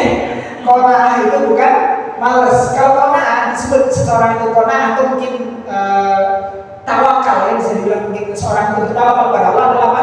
Dia sudah berusaha semaksimal mungkin, tapi Allah kemudian berikan ya mungkin belum terlalu besar, dia menerima. Maka ini namanya qanaah ataupun tawakal kepada Allah Subhanahu wa taala. Baik, kemudian yang kedua terkait masalah kontraktor ini kemudian memberikan fee kepada misalkan kontrak ya. Contoh misalkan pembangunan perumahan atau apa misalkan gitu ya. Kemudian memberikan fee. Ya ini tentunya kita harus pahami. Ya kalau misalkan di situ tadi ya tidak ada unsur untuk kemudian suap, ya karena memang seorang owner ini ataupun mungkin yang berserikat dengan kita, artinya bekerja sama dengan kita sehingga terwujudnya suatu pekerjaan, ini kemudian sekecil apapun kontribusi ini berhak untuk mendapatkan imbalan ya daripada yang dia lakukan, ini nggak masalah. Ya, tentunya imbalan itu sesuai dengan kadar apa yang kemudian dilakukan oleh seseorang. Ini kalau misalkan ada di situ hal-hal yang demikian. Tapi kemudian kalau kita ada sebuah proyek misalkan, ada sebuah proyek agar supaya proposal kita itu di ACC, ya misalkan oleh si pemilik proyek ini lah ataupun tender ini ya. Bagaimana kemudian nyobok sana, nyobok sini, biasanya inilah yang kemudian dikatakan sebagai suap. Ini hukumnya haram. Ya, uang pelicin ini tidak boleh. Ya, ini tidak diperbolehkan. Ada salah satu lembaga, saya tidak perlu sebutkan namanya, ya. Saya keluar dari sana, itu salah satu penyebabnya adalah itu. Saya pernah memberikan nasihat ya terkait daripada suap, ya. Mengajukan sebuah proposal ya agar supaya mendapatkan apa yang dicantumkan dalam proposal itu, dia jawab sana jawab sini agar supaya proposal ini itu lancar jalannya gitu loh. Nah, ini saya berikan nasihat, Pak, ini kita meskipun tujuannya baik, tapi kalau caranya seperti ini tidak boleh, haram hukumnya. Saya berikan nasihat, ternyata nggak boleh didengarkan juga, sudah saya wassalam gitu, saya tinggalkan. Ini perlu digarisbawahi ya, meskipun tujuan baik, kalau caranya itu tidak baik, itu tetap juga tidak baik. Contoh misalkan, saya mau ngejar tender, dengan tender ini kalau saya menang, saya mau berwakaf ke masjid misalkan, atau pengen membangun rumah Quran dan seterusnya. Tapi cara yang dilakukan untuk memenangkan tender itu, yaitu dengan cara tadi jawab sana, jawab sini. Nah, ini masuk dalam ancaman Rasulullah SAW, bahwasanya orang yang memberikan suap dan orang yang menerima suap itu tempatnya di neraka. Dalam riwayat yang lain, Allah melaknat orang yang memberi suap ataupun yang menerima suap. Maka ini sepatutnya untuk kemudian kita berhenti. Kalau mau bersaing, yaitu bersaing dengan apa? Kualitas yang kita tawarkan, yakinkan bahwasanya inilah saya yang terbaik di antara daripada yang lainnya. Ini boleh. Ini bukan suap ya. Kalau suap itu adalah ya memberikan sesuatu ya meskipun mungkin bahasanya hadiah, tapi ketika misalkan kita dalam rangka pekerjaan suatu pekerjaan ataupun suatu tender misalkan, ini sudah jelas arahnya. Ya sudah jelas arahnya. Ya, maka ini perlu kita perhatikan. Contoh juga misalkan ini dalam pendidikan juga. Ini sering mungkin dilakukan oleh wali-wali santri. Yaitu apa? Agar supaya anaknya mendapatkan perhatian khusus dari gurunya, ya, gurunya apa? Suka dikasih hadiah, ya, hadiah, supaya apa? Diistimewakan nih, ya, anaknya. Gitu. Mohon maaf, ini juga tidak diperbolehkan. Ya kalaupun misalkan mau memberi hadiah untuk guru itu, ya, maka harus sepengetahuan daripada pihak sekolah. Dan kalau bisa, ya, pemberian itu jangan kemudian dikasih tahu, ya, wali siapa, nggak usah dikasih tahu. Ya kalau mau ngasih, ya, namanya mau ngasih, kita mengharapkan ridho Allah Subhanahu wa Ta'ala, bukan untuk supaya dikenal suka memberikan hadiah. Kenapa? Kalau orang itu tahu kita itu suka memberikan hadiah, maka akan muncul apa? Kecondongan. Ya. Tidak fair lagi nanti ketika misalkan ngajar, dia telat nggak apa-apa, ya, telat sayangan gitu. Ini disebabkan karena orang tuanya kadang-kadang seperti itu. Ini praktek-praktek seperti ini juga masuk kategori apa? Suap. Ya, maka ini tidak diperbolehkan. Dalam istilah yang lain ada namanya hadiah itu umbal, hadiah itu khianat. Itu hadiah tapi hadiah khianat. Ya, hadiah khianat. Ya, wallahu ta'ala a'lam. Begitu Pak ya? Ada lagi pertanyaan? Ada dulu deh. Yang depan dulu mungkin ya, silakan. Bapak Ustaz, dan saya itu ada dalam satu asar itu Rasulullah itu kedatangan tamu. Lalu itu Rasulullah menanyakan para sahabat siapa yang menerima tamu Rasulullah, itu ditemukan oleh sahabat itu Islam namanya Syu'aib Ar-Rumi ya, saya. Dan waktu itu ditemukan di rumah beliau waktu itu ada makanan, namun waktu itu cuma tersisa buat keluarga anak dan istri aja.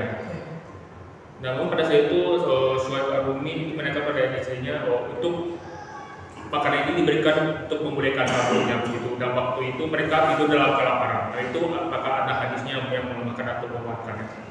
Oke, yang kedua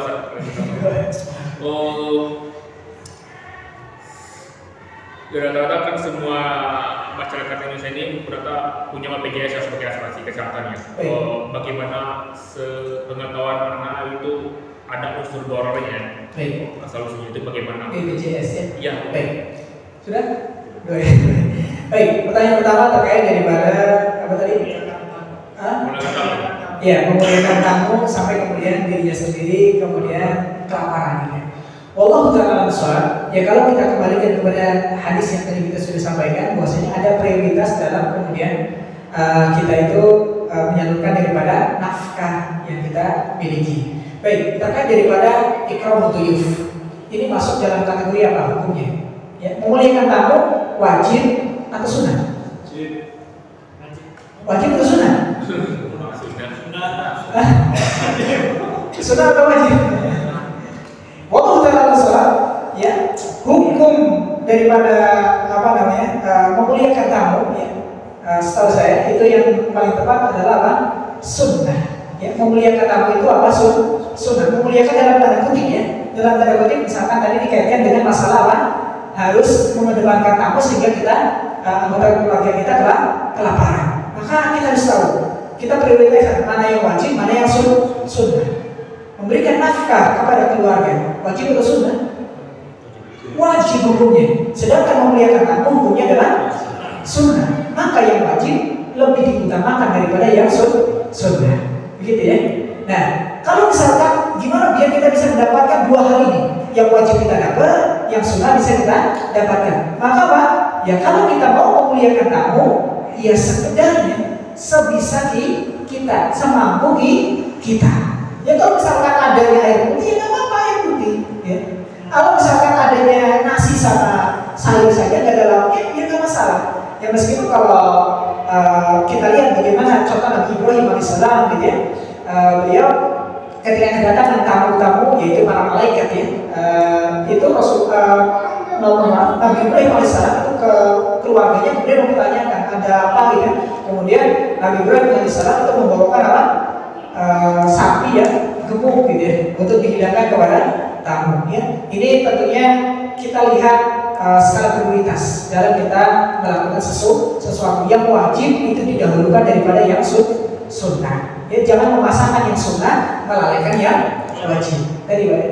Jadi ini penting kita mengetahui skala prioritas. Makanya tadi kita sebutkan siapa yang menjadi prioritas kita. Ya, tadi ada hadis Rasulullah SAW yang kita sebutkan ya. Jadi kita, keluarga kita, istri kita, kemudian kerabat-kerabat kita dan juga yang lainnya baru. Baik, kemudian terkait pertanyaan kedua yaitu terkait hukum BPJS. Setahu saya memang ada beberapa asatidah ya di Indonesia karena ini berbicara BPJS yang di Indonesia. Ini memang awal-awal itu kita dapati ada yang memfatwakan ini tidak diperbolehkan, haram hukumnya. Karena apa? Ada unsur tidak jelas di situ, ya tidak kejelasan. Contoh iuran resmi, iuran wajib ya, sekian ratus dan seterusnya, kan asalnya tidak jelas ya peruntukannya itu untuk apa. Tapi kesini para ulama, para asatidz kita kemudian mengkaji lagi, bahwasanya di situ ada asas tolong menolong, ya ada asas tolong menolong sehingga asasnya di situ dan juga ini diwajibkan oleh pemerintah dan ada kemudian campur tangan pemerintah juga membantu di situ. Artinya tidak semuanya itu dari iuran para pesertanya, tapi juga ada bantuan pemerintah di situ. Tapi di situ asasnya adalah saling tolong menolong. Maka yang terkini, wallahu ta'ala dan ini insya Allah yang dirojikan, artinya yang lebih kuat itu hukum BPJS untuk sekarang ini itu adalah boleh. Meskipun tentunya kalau bisa ya harapan kita adalah apa? BPJS itu adalah gratis ya, tidak ada kemudian iuran wajib dan juga tidak ada denda ketika terjadi keterlambatan ya. Ya ini juga diwajibkan oleh pemerintah ya, mau nggak mau kita harus mengikutinya misalkan ya. Ini insya Allah nggak masalah kita ikuti. Tapi misalkan di situ ada praktek-praktek yang kemudian bertentangan dengan syariat, ya kita berlepas diri dari itu. Tapi yang kita tahu BPJS itu adalah asasnya tolong menolong. Maka di sini walau ta'ala itu para ulama menyebutkan itu boleh. Ya, meskipun mungkin ada beberapa asatidzah yang mereka masih memegang pendapat yang pertama yaitu apa? BPJS itu tidak diperbolehkan. Tapi kalau saya sendiri dengan kajian-kajian kita bandingkan dari dua pendapat ini, walau ta'ala itu diperbolehkan. Begitu baik. Baik, silakan. Ya, itu dulu tadi. Ustaz, gimana hukumnya kalau istri nggak mau dinafkahi? Istri tidak mau dinafkahi. Kebetulan habis lebaran Idul Fitri kemarin, kakak saya tuh curhat ke saya. Uang saya nggak pernah diterima sama istri. Nah, alasannya istrinya udah merasa udah cukup. Alhamdulillah. Ya, jadi uangnya nggak pernah jadi tersinggung suaminya. Nah, kita salah istrinya. Benar, sama istri. Akhirnya setelah diskusi dan bahasa sama keluarga, ternyata ada perjanjian sebelum nikah katanya. Gitu. Nah itulah, jadi kalau diurutin lagi panjang tuh ceritanya. Sana sini. Nah sebenarnya hukumnya gimana istrinya kalau nggak mau menerima nafkah dari suaminya? Baik. Terkait daripada hukum seorang istri tidak mau menerima nafkah yang diberikan oleh suaminya. Tentunya kita perlu tarik ya, bahwasanya seorang suami itu mempunyai kewajiban untuk memberikan nafkah. Nafkah ini kemudian tidak harus berupa tadi misalkan uang. Ya, kita bisa kemudian memberikan nafkah itu dengan cara-cara yang lain. Contoh, memberikan apa? Hadiah berupa misalkan langsung berikan baju misalkan, berikan misalkan perhiasan misalkan. Itu nafkah. Ya. Meskipun secara mungkin dia seorang istri ini dia tidak mau menerima ketika misalkan suami itu mau kasih uangnya itu nggak mau terima. Tapi kalau misalkan seorang istri itu kemudian ketika seorang suami dia habis pulang kerja dia bawa chicken misalkan, ya, habis pulang kerja dia bawa makanan misalkan, ini asalnya nafkah. Ya meskipun kadarnya adalah mungkin sedikit ya, tapi ini nafkah. Ya, maka seorang suami itu sudah terbebas dari kewajibannya, artinya dia sudah menunaikan kewajiban, sudah menunaikan nafkah. Adapun tadi seorang istri kemudian tidak mau, saya yakin sih sebenarnya mungkin dia sebenarnya sudah dinafkahi oleh suaminya, tapi mungkin dengan kadar yang tadi ya, kecil ya, mungkin dengan diberikan makanan ataupun yang lainnya. Baik, adapun tadi sampai kasusnya misalkan ditalak ya, maka ini sebenarnya walau tidak termasuk udzur ya syar'i. Ini masih bisa dibicarakan dengan baik-baik ya. Kalau misalkan seorang istri itu tidak mau menerima nafkah dari seorang suami, ya ini kemudian apa penyebabnya?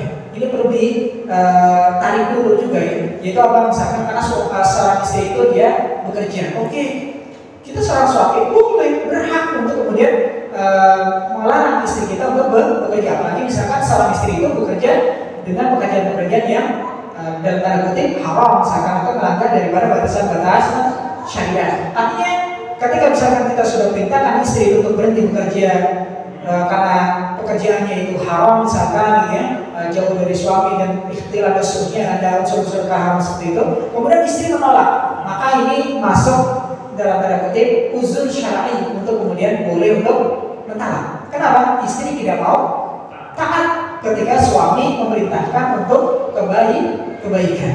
Nah, ini kalau misalkan tadi runtutannya ya. Tapi kalau misalkan istri kerja di rumah dia jahit dan memang masya Allah gitu ya, penjualannya itu mungkin penjualan online itu luar biasa besar gitu ya. Kemudian dia tidak mau menerima nafkah dari suami ya, meskipun dalam tanda kutip sebenarnya nafkah yang bentuknya besar gitu ya. Maka ini tidak termasuk uzur untuk kemudian seorang itu boleh mentalak seorang istri. Ya, begitu Pak ya. Jadi kalau nasihat saya sih, kalau misalkan belum pisah ya, nanti masih jatuh talak satu misalkan, masih ada kemungkinan untuk bisa rujuk, maka pertemukan ya, berikan nasihat, cari solusinya yang terbaik seperti apa, gitu ya. Baik, ini pertanyaan yang pertama, yang kedua ada nggak? Udah ya. Baik, alhamdulillah. Jadi ada pertanyaan dari Pak Kiai? Cukup. Lagi cukup. Silakan. Waalaikumsalam.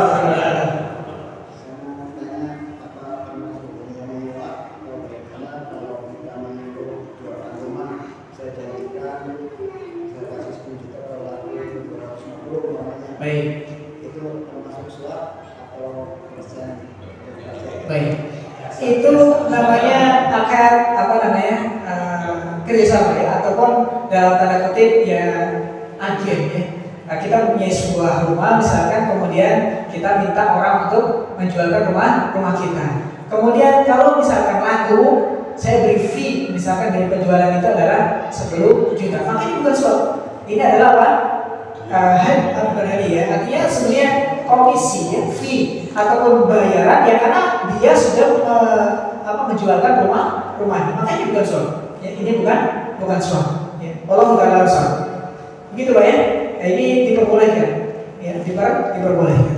Baik, mungkin sedikit tambahan untuk terkait rumah ini memang masalah yang agak sensitif. Tapi perlu kita garis bawahi di sini terkait sekarang itu banyak bank-bank yang kemudian coba membantu tapi dalam tanda kutip ya, membantu plus nipu pemerintah. Baik, sebenarnya bisa dipahami di sini akadnya yang bermasalah ya. Biasanya banyak bank itu yaitu apa? Kita sudah membeli sebuah rumah, kemudian dengan DP ya. Tadi kemudian kekurangannya itu ditutupi oleh bank. Kemudian kita menyicil kepada pihak bank. Maka akad antara kita dengan pihak bank adalah apa? Hutang, ya, bukan jual beli. Karena jual beli akadnya adalah kita dengan pembuat rumah.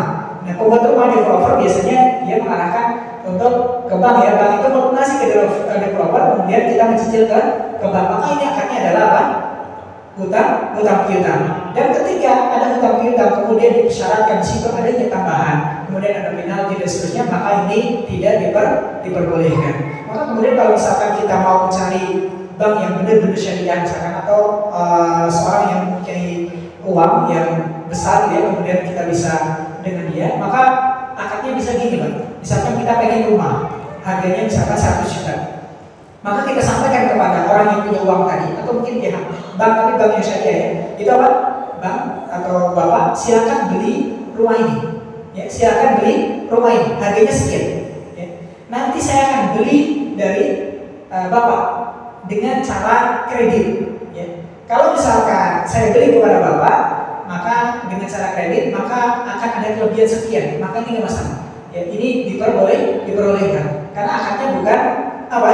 Hutang piutang, tapi akadnya adalah jual beli antara kita dengan tadi orang yang menalangi kita untuk membeli sebuah rumah. Maka ini perlu diperhatikan ya. Jangan kemudian tertipu dengan negara syariah, tapi ternyata secara berjalannya itu juga tidak sesuai dengan prosedur daripada syariah.